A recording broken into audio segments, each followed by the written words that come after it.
Bien, tout d'abord, bonjour. Avant de commencer, je voudrais faire une dédicace. Je dédie ce travail à M. Ouabri et que je n'oublierai jamais. Bien, aujourd'hui, nous allons traiter l'exercice 3.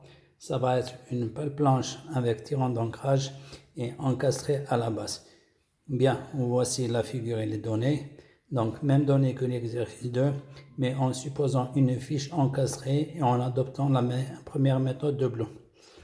Bien, nous allons étudier classiquement le diagramme de poussée et le diagramme de butée et nous allons avoir les mêmes résultats que pour les exercices précédents. Sauf que pour la butée, si j'analyse cette pale planche, c'est une pale planche hyperstatique. Pourquoi? Parce que nous allons trouver par la suite trois inconnus qui sont A, F0 et C. Bien, un système hyperstatique, il est plus stable qu'un système isostatique. Donc cette notion de sécurité, on vient de l'apprendre au niveau du système lui-même. Donc ce n'est pas la peine de reprendre cette sécurité au niveau des coefficients de butée. Donc je vais refaire le calcul des coefficients de butée sans le F égale 2. Donc là, à la fin, je trouve une valeur de 79,35Z. Et là, Z égale 0, Z égale 79,35. Bien, le diagramme que j'obtiens est le suivant. Vous l'avez sur la figure. Et là, nous avons, de manière claire, les trois inconnus qui sont A, F0 et C. Bien, c'est un système hyperstatique. On ne peut pas les résoudre avec les équations de la statique. Donc, on va avoir besoin de la méthode de Bloom. Pour cela, on constate que le diagramme des moments fléchissants passe par ce point où il est nul. Donc, nous allons déterminer avec la méthode de Bloom la position de ce point A par la relation A égale 0,1D, d'où A égale 0,4 mètres. Maintenant, nous allons traiter deux problèmes. Un premier problème avec la première poutre et un deuxième avec la deuxième poutre. Voici la première poutre en question. Elle a comme inconnu A et T. T, c'est l'effort interne.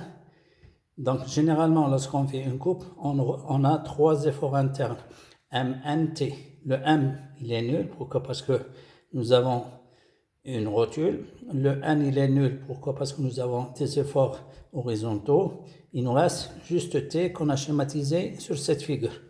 Bien, donc la résolution elle est toute simple dans ce cas-là. Somme des moments par rapport à A, ça va nous permettre, somme des moments, pardon, par rapport à R, ça va nous permettre de déterminer A. Et somme des forces horizontales, ça va nous permettre de déterminer T. Bien, je vais maintenant étudier la deuxième partie.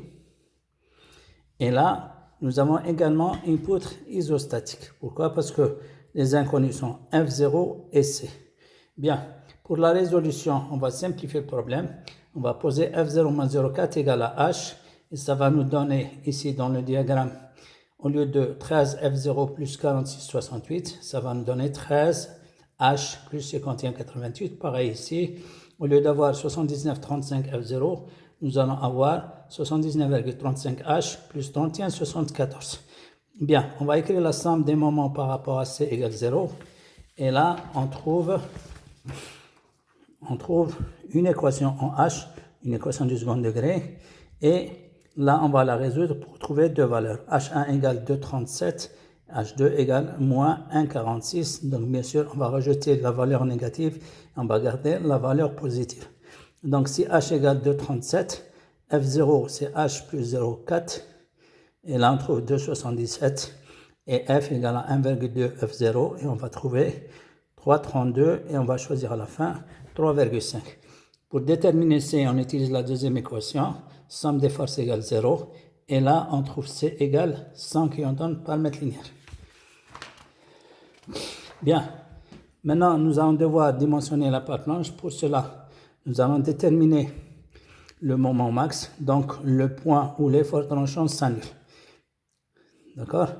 Donc, je vais faire un test au niveau de A et B. Donc, pour A, T de A, il est négatif. T de B, il est positif. Conclusion, il existe un point entre A et B, le point D, pour lequel le t égale 0. Donc, je vais chercher t de d et j'aurai cette expression 6, 5 x carré plus 7, 68x moins 56, 59 égale 0 que je vais résoudre. J'aurai deux solutions. x1 égale 2,42, x2 égale moins 3,6. Donc, on va rajouter la solution négative et on va garder la solution positive. Donc, x égale 2,42. Je vais calculer le moment max pour cette valeur.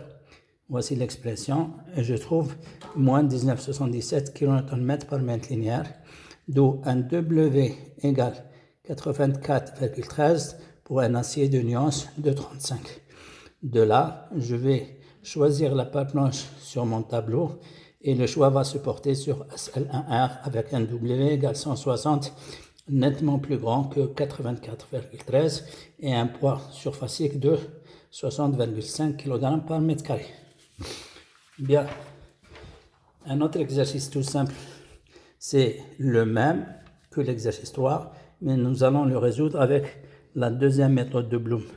Bien, pour cela, nous allons avoir le même résultat concernant la poussée et la butée, le même nombre d'inconnus A, F0 et C.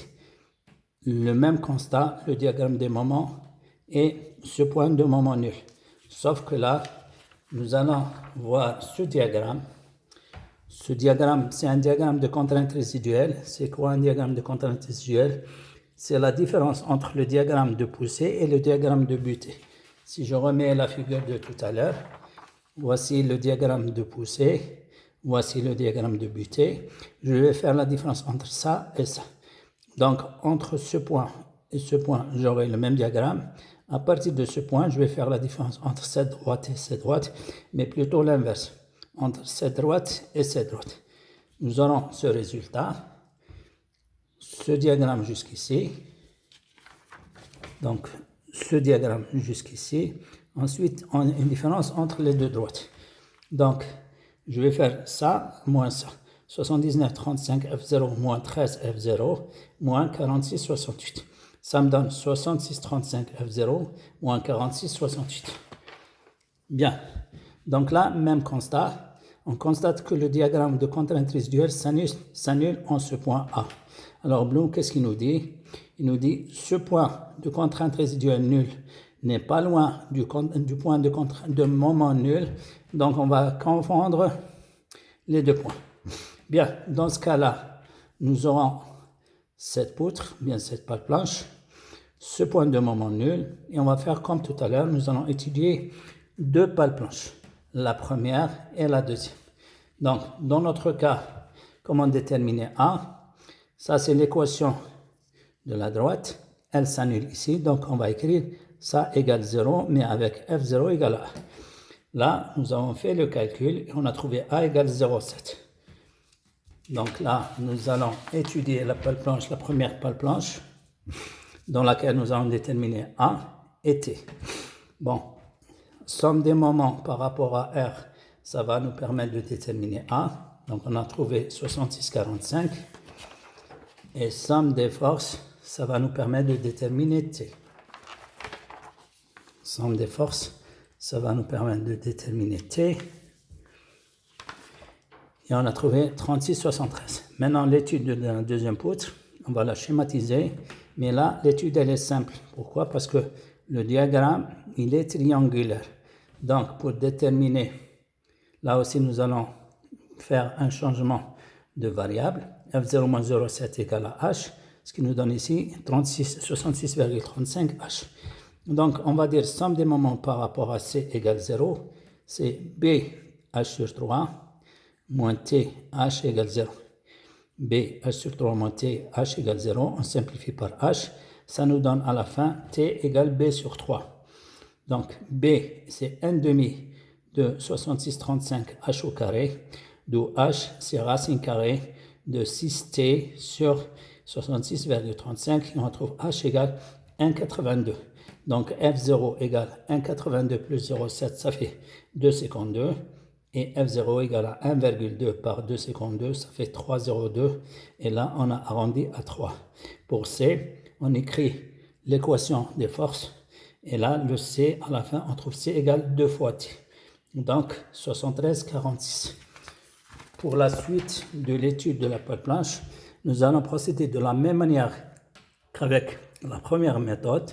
Et nous allons trouver le point où l'effort tranchant s'annule, le moment max correspondant et le W correspondant. Sur ce, je vous remercie et à la prochaine, Inch'Allah.